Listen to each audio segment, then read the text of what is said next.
क्या ईरान ने nuclear weapon बना लिया है? क्यों ईरान के एक बड़े अधिकारी, बल्कि मैं कहूंगा एक लॉ मेकर ने कहा कि अगर अमेरिका ने न्यूक्लियर अटैक किया तो हम उसको उसी की भाषा में जवाब देंगे।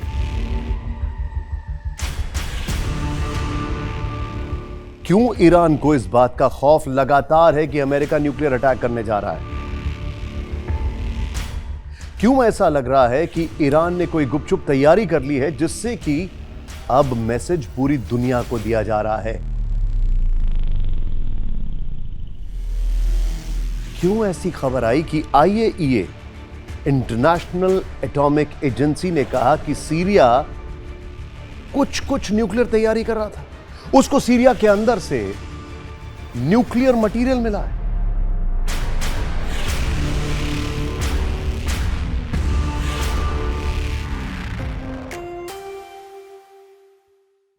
ये सारी खबरें बड़ी परेशान करने वाली हैं, चिंताजनक हैं, लेकिन सबसे पहले सबसे बड़ी खबर, ईरान के एक लॉ मेकर हैं, उन्होंने क्या कहा? Tehran would respond in kind if US used nuclear weapon against Iran. Iran के लॉ मेकर ने यह कहा है, सोचिए जरा, और ये कोटेशन मैं आपको उनका पढ़ के सुना रहा हूं, एग्जैक्ट चीज जो उन्होंने कहा है। Fada Hossein Maleki, a member of Iranian Parliament's National Security and Foreign Policy Commission, made a remark in an interview with Iran's news outlet खबर ऑनलाइन। खबर ऑनलाइन को उन्होंने ये कहा है कि अगर अमेरिका ने न्यूक्लियर वेपन का इस्तेमाल किया तो ईरान उसी भाषा में जवाब देगा। इनसे पूछा गया क्या उनको ऐसा लगता है कि अमेरिका न्यूक्लियर वेपन का इस्तेमाल करेगा, तो फादा हुसैन मलेकी ने कहा, I do not rule out an ill considered action by US president Donald Trump. मैं इस चीज को रूल आउट नहीं करता हूं कि डोनाल्ड ट्रंप कुछ ऐसा कर सकते हैं, बट मुझे ऐसा लगता है कि वो ऐसी चीज की हिमाकत ना ही करें तो ज्यादा बेहतर होगा, क्योंकि अगर उन्होंने ऐसा किया, आगे उन्होंने क्या लिखा, because such an action could plunge the world into a dangerous war. इन्होंने कहा पूरी दुनिया एक बड़े युद्ध में आ जाएगी। क्या कहा? If such an action is taken, मैं कोट कर रहा हूं इनको, if such an action is taken, the Islamic Republic of Iran will respond and its reaction will be proportionate to the type of weapon used against Iran। ये बहुत बड़ी बात है, यानी कि member of Iran parliament's national security and foreign policy commission Fada Hossein Maleki ने कहा कि अगर अमेरिका ने ऐसा एक्शन लिया तो इस्लामिक रिपब्लिक जो है ईरान की, वो उसी प्रोपोर्शनेट में रिएक्शन देगी और उसी टाइप का वेपन इस्तेमाल करेगी। क्या इसका मतलब है कि ईरान ने अपना न्यूक्लियर वेपन तैयार कर लिया है और पूरी दुनिया को इस बात की खबर नहीं? सबसे पहले हमने जब एक्सपर्ट से पूछा कि क्या ईरान ने न्यूक्लियर वेपन तैयार कर लिया है, तो उन्होंने क्या कहा, आइए वो देखते हैं। मेरा जनरल पांडे से सवाल है कि क्या ईरान ने न्यूक्लियर वेपन तैयार कर लिया है? क्या हाल फिलहाल जो अर्थक्वेक आए वो उसी का इंडिकेशन है, या ईरान ने न्यूक्लियर वेपन की तरह ही कोई खतरनाक हथियार तैयार कर लिया है? नहीं, मुझे नहीं लगता कि ईरान ने कोई न्यूक्लियर वेपन अभी तैयार किया है, क्योंकि जो उनकी प्रोसेस थी अभी यूरेनियम को तैयार करने की, वो कंप्लीट नहीं हुई थी, और उनके पास कहने को तो है अबाउट 65-70% प्योर यूरेनियम, बट उसको मेट करने का, बॉम्ब बनाने का जो पूरा एक सिलसिला होता है, उसके लिए थोड़ा समय का जरूरत है। और इनकी कई चीजों के ऊपर हिट वाइज ऑपरेशंस के अंदर तो पहली बात है, मुझे लगता है कि ये मुमकिन है। दूसरा, उनके पास आप अभी एक वो मिसाइल दिखा रहे थे कि यूरोप तक जा सकता है, पेरिस तक जा सकता है, वो उन्होंने क्लेम किया है, और अमेरिका वाले भी क्लेम कर रहे थे ताकि यूरोपियंस को लड़ाई के अंदर लेके आया जा सके।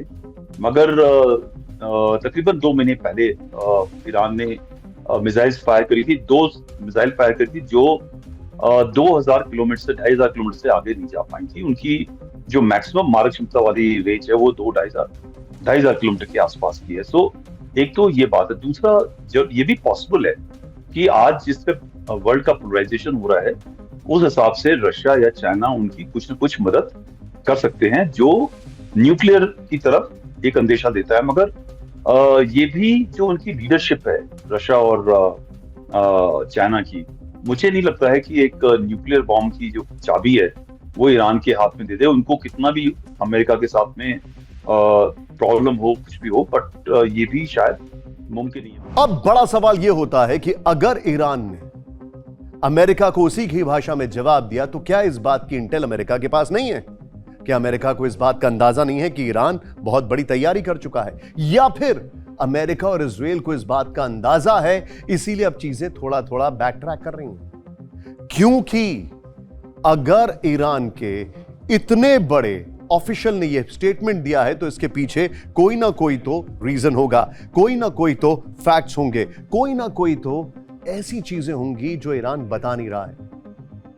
इसका मतलब यह है कि अभी भी अमेरिका के पास फुल डिटेलिंग क्या ईरान के न्यूक्लियर वेपन्स को लेकर नहीं है? क्या ईरान ने पिछले कुछ दिनों में, जब तक ये एमओयू चल रहा था, ईरान ने अपना न्यूक्लियर वेपन तैयार कर लिया?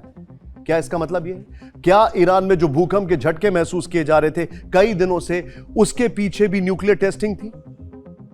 ये बहुत सारे सवाल हैं जिनके जवाब आने बाकी हैं। लेकिन ये जो हैं लॉ मेकर, जिनका नाम मैंने आपको बताया, फदा हुसैन मलेकी, इन्होंने क्या कहा है?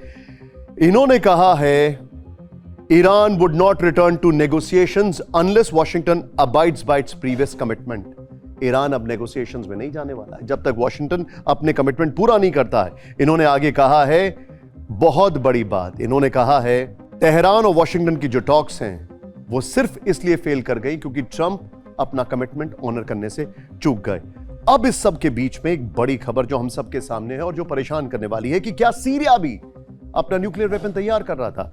क्योंकि अल अरेबिया इंग्लिश के हवाले से खबर आई है और जो मैं आपको बता रहा हूं, UN atomic watchdog says found tons of nuclear material at Syria site. Syria की एक साइट है जहां पर कई टन न्यूक्लियर मटेरियल मिला है। और ध्यान दीजिएगा, सीरिया की नई सरकार ने कमिटमेंट दिया है कि वो सारी चीजों का इंस्पेक्शन कराएंगे, आप सभी जानते हैं। लेकिन यहां पर सीरिया टॉप डिप्लोमैट ने कहा है कि Damascus remains interested in developing peaceful nuclear program and intends to keep any nuclear material in its custody under international safeguard. ठीक है, लेकिन जो बड़ी बात है वो ये है कि यूएन वॉचडॉग ने कहा कि जो उसके इंस्पेक्टर्स हैं आईएए के, उन्होंने कई टन न्यूक्लियर मटेरियल सीरिया में पता किया है। अब जानकारी आ रही है कि बशर अल असद के दौरान एक अनडिक्लेयर्ड न्यूक्लियर प्रोग्राम चल रहा था देर अल जोर प्रोविंस में। यह देर अल जोर प्रोविंस वही है जिसके ऊपर सितंबर 2007 में इजराइल ने हमला किया था। इजराइल की एयरफोर्स ने कोवर्ट न्यूक्लियर रिएक्टर अल किबर को डिस्ट्रॉय कर दिया था क्योंकि इजराइल मानता है बिगिन डॉक्ट्रिन। बिगिन डॉक्ट्रिन का मतलब है कि दुनिया में कहीं पर भी, मिडिल ईस्ट में कहीं पर भी अगर न्यूक्लियर वेपन की तैयारी चल रही है या वेपन ऑफ मास डिस्ट्रक्शन की तैयारी चल रही है तो इजराइल का अधिकार है कि वो उसको डिस्ट्रॉय कर देगा। बिगिन उनके एक प्राइम मिनिस्टर हुआ करते थे। अब जो जानकारी आ रही है उसको जरा ध्यान से सुनिएगा।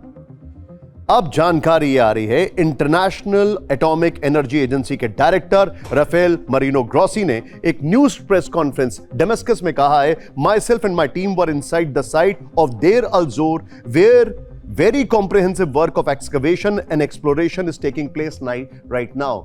यानी कि काफी एक्सप्लोरेशन चल रहा है। उन्होंने कहा है एक और साइट पर न्यूक्लियर मटेरियल डिस्कवर किया गया है। तो क्या बड़ा सवाल है, सीरिया बशर अल असद की सरकार के दौरान न्यूक्लियर वेपन तैयार कर रहा था? जानते हैं एक्सपर्ट्स क्या कह रहे हैं। विनोद सर, मेरा सवाल आपसे यह है, क्या सीरिया एक न्यूक्लियर स्टेट बनने जा रहा था? क्या सीरिया के पास न्यूक्लियर वेपन्स हैं? क्या सीरिया, कौन है जो सीरिया की मदद कर रहा था? निशान जी, इसमें कोई संदेह नहीं है कि सीरिया किसी भी हालत में न्यूक्लियर के आसपास भी पहुंचा हो। मैं क्यों कह रहा हूं ये, आपको याद होगा सद्दाम हुसैन को निकालने के लिए कौन सा तुरुप का पत्ता इस्तेमाल किया था ये लोग ने? WMD। वही तुरुप का पत्ता रोटर्स और ये लोग सब जो जोर शोर से बोलने से सीरिया न्यूक्लियर वेपन स्टेट नहीं बन सकता है, लेकिन उस पत्ते को इस्तेमाल करके, IAEA को इस्तेमाल करके सीरिया के ऊपर ये ग्राउंड ऑपरेशंस भी कर सकते हैं, खोज भी सकते हैं और नहीं मिला तो सॉरी भी बोल सकते हैं।